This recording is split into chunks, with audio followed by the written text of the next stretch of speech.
Hello. So good to see you guys. We're going to continue with our read aloud of The Outsiders.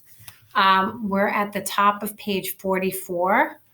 We're in chapter 3. And Mrs. Teaster read you a few pages about when they left the movie theater.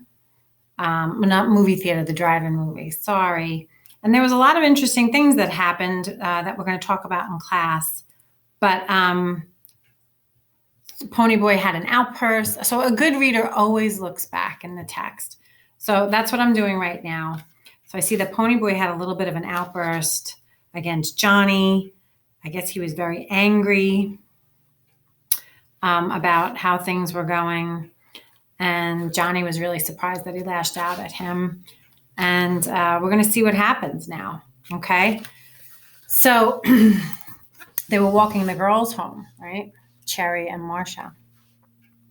So we had forgotten they were there. Then the blue Mustang was coming down the street again more slowly. So it seems like they were being stalked by someone. So let's see who that was. Well, Cherry said resignedly, they've spotted us. The Mustang came to a halt beside us, and the two boys in the front seat got out. They were Socs, all right. One had on a white shirt and a Madras ski jacket, and the other a light yellow shirt and a wine-colored sweater. I looked at their clothes and realized for the first time that evening that all I had was a pair of jeans and Soda's Old Navy sweatshirt with the sleeves cut short. I swallowed. Two-Bit started to tuck in his shirt tail, but stopped himself in time. He just flipped up the collar of his black leather jacket and lit a cigarette. The Socs didn't even seem to see us. So what that tells us is that they got very self-conscious about how they looked at that moment. Cherry, Marcia, listen to us. The handsome black-haired Soc with the dark sweater began. Johnny was breathing heavily, and I noticed he was staring at the Soc's hand. He was wearing 3 heavy rings. I looked quickly at Johnny, an idea dawning on me. I remembered that it was a blue Mustang that had pulled up beside the vacant lot and that Johnny's face had been cut up by someone wearing rings. Okay, so this is a connection. Ponyboy is making a connection. The Soc's voice broke into my thoughts. Just because we got a little drunk last time. Cherry looked mad. A little? You call reeling and passing out in the streets a little? Bob, I told you I'm never going out with you while you're drinking, and I mean it.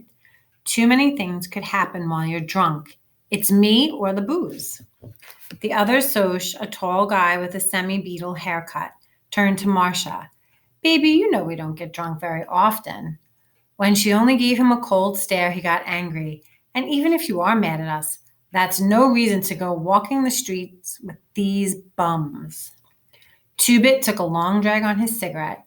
Johnny slouched and hooked his thumbs in his pockets, and I stiffened. We can look meaner than anything when we want to. Looking tough comes in handy. Two-Bit put his elbow on Johnny's shoulder. Who you callin' bums? Listen, greasers, we got 4 more of us in the back seat.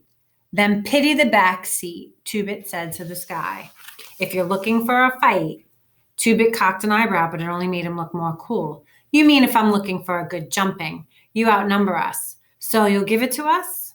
Well, he snatched up an empty bottle, busted off the end and gave it to me, then reached in his back pocket and flipped out his switchblade.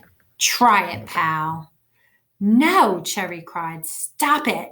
She looked at Bob. We'll ride home with you. Just wait a minute. Why? Two-Bit demanded. We ain't scared of them. Cherry shuddered. I can't stand fights. I can't stand them. I pulled her to one side. I couldn't use this, I said, dropping the pop bottle. I couldn't ever cut anyone. I had to tell her that because I had seen her eyes when Two-Bit flicked out his switch. I know, she said quietly, but we'd better go with them.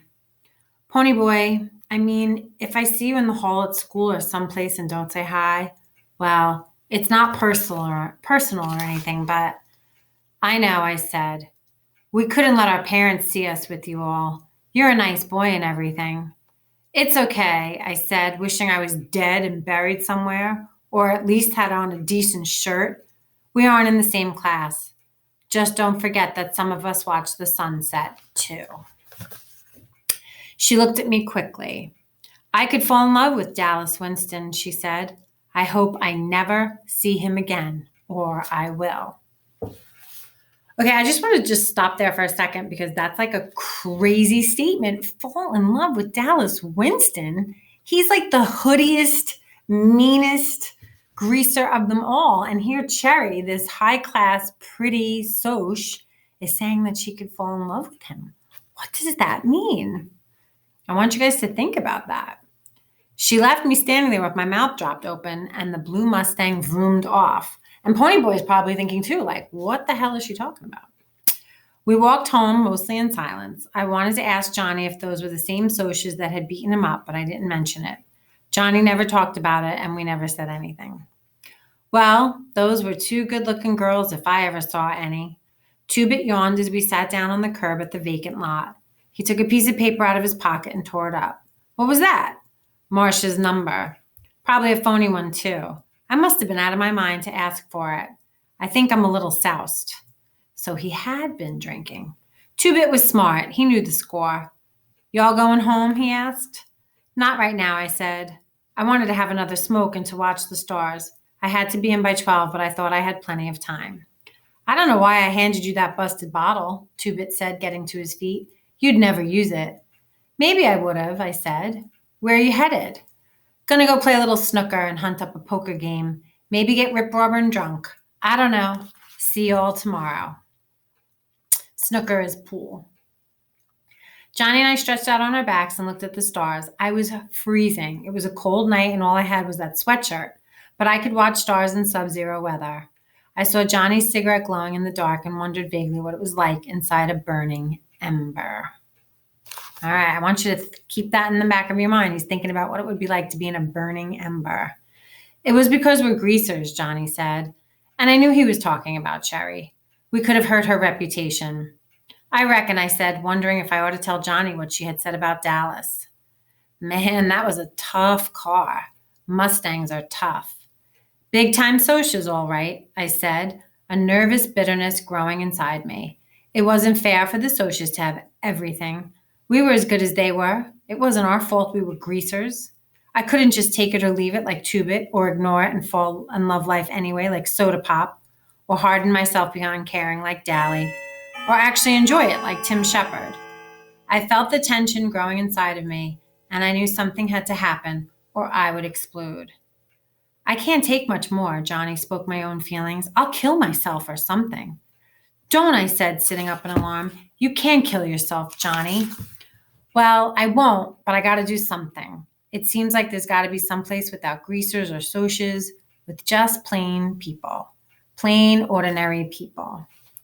Out of the big towns, I said, lying back down, in the country. In the country. I loved the country. I wanted to be out of towns and away from excitement. I only wanted to lie on my back under a tree and read a book or draw a picture and not worry about being jumped or carrying a blade or ending up married to some scatterbrained broad with no sense. The country would be like that, I thought dreamily. I would have a yellow cur dog like I used to, and Soda Pop could get Mickey Mouse back and ride in all the rodeos he wanted to, and Darry would lose that cold, hard look and be like he used to be 8 months ago before Mom and Dad were killed. Since I was dreaming, I brought Mom and Dad back to life. Mom could bake some more chocolate cakes, and Dad would drive the pickup out early to feed the cattle. He would slap Darry on the back and tell him he was getting to be a man, a regular chip off the old block, and they would be as close as they used to be. Maybe Johnny could come live with us, and the gang could come out on weekends, and maybe Dallas would see that there was some good in the world after all. And Mom would talk to him and make him grin in spite of himself. You've got quite a mom, Dally used to say. She knows the score. She could talk to Dallas and kept from getting into a lot of trouble. My mother was golden and beautiful. Ponyboy, Johnny was shaking me. Hey, Pony, wake up. I sat up shivering. The stars had moved. Glory, what time is it? I don't know. I went to sleep too, listening to you rattle on and on. You'd better get home. I think I'll stay all night out here. Johnny's parents didn't care if he came home or not. Okay, I yawned. Gosh, but it was cold. If you get cold or something, come over to our house. Okay. I ran home trembling at the thought of facing Darry. The porch light was on. Maybe they were asleep and I could sneak in, I thought. I peeked in the window. Soda Pop was stretched out on the sofa, sound asleep, but Derry was in the armchair under the lamp reading the newspaper. I gulped and opened the door softly. Derry looked up from the paper. He was on his feet in a second. I stood there chewing on my fingernail. Where the heck have you been? Do you know what time it is? He was madder than I'd seen him in a long time. I shook my head wordlessly. Well, it's 2 a.m, kiddo. Another hour and I would have had the police out after you. Where were you, pony boy? His voice was rising. Where in the almighty universe were you? It sounded dumb even to me when I stammered. I went to sleep in the lot. You what? He was shouting, and Soda Pop sat up and rubbed his eyes. Hey, pony boy, he said sleepily, where you been? I didn't mean to. I pleaded with Derry. I was talking to Johnny, and we both dropped off. I reckon it never occurred to you that your brothers might be wearing their heads off and afraid to call the police because something like that could get you two thrown in a boy's home so quick it'd make your head spin. And you were asleep in the lot? Pony boy, what on earth is the matter with you? Can't you use your head? You haven't even got a coat on. I felt hot tears of anger and frustration rising. I said I didn't mean to. I didn't mean to, Derry shouted, and I almost shook. I didn't think. I forgot. That's all I hear out of you. Can't you think of anything? Derry, Soda Pop began, but Derry turned on him. You keep your trap shut. I'm sick and tired of hearing you stick up for him. He should never yell at Soda. Nobody should ever holler at my brother. I exploded. You don't yell at him, I shouted. Derry wheeled around and slapped me so hard that it knocked me against the door. Suddenly, it was deathly quiet. We all had frozen. Nobody in my family had ever hit me. Nobody. Soda was wide-eyed. Derry looked at the palm of his hand where it had turned red and then looked back at me. His eyes were huge. Pony boy. I turned and ran out the door and down the street as fast as I could. Derry screamed, Pony, I didn't mean to. But I was at the lot by then and pretended I couldn't hear. I was running away. It was plain to me that Derry didn't want me around, and I wouldn't stay if he did. He wasn't ever going to hit me again. Johnny, I called, and started when he rolled over and jumped up almost under my feet. Come on, Johnny, we're running away. Johnny asked no questions. We ran for several blocks until we were out of breath. Then we walked. I was crying by then. I finally just sat down on the curb and cried, burying my face in my arms. Johnny sat down beside me, one hand on my shoulder. Easy, pony boy, he said softly. We'll be okay. I finally calmed down and wiped my eyes on my bare arm. My breath was coming in quivering sobs. Got a cigarette? He handed me one and struck a match. Johnny, I'm scared. Well, don't be. You're scaring me. What happened? I never seen you bawl like that. I don't very often. It was Derry. He hit me. I don't know what happened, but I couldn't take him hollering at me and hitting me too. I don't know. Sometimes we get along okay. Then all of a sudden he blows up on me or else is nagging at me all the time. He didn't used to be like that. We used to get along okay before Mom and Dad died. Now he just can't stand me. I think I like it better when the old man's hitting me, Johnny sighed. At least then I know he knows who I am. I walk in that house and nobody says anything. I walk out and nobody says anything. I stay away all night and nobody notices. At least you got Soda. I ain't got nobody. Shoot, I said, startled out of my misery. You got the whole gang. Dally didn't slug you tonight because you're the pet. I mean, golly, Johnny, you got the whole gang. It ain't the same as having your own folks care about you, Johnny said simply. It just ain't the same. I was beginning to relax and wonder if running away was such a great idea. I was sleepy and freezing to death, and I wanted to be home in bed, safe and warm under the covers with Soda's arm across me. I decided I would go home and just not speak to Derry. It was my house as much as Derry's, and if he wanted to pretend I wasn't alive, that was just fine with me. He couldn't stop me from living in my own house. Let's walk to the park and back, then maybe I'll be cooled off enough to go home. Okay, Johnny said easily. Okay. Things got to get better, I figured. They couldn't get worse. I was wrong. Okay, we're going to stop there. This is a big chapter.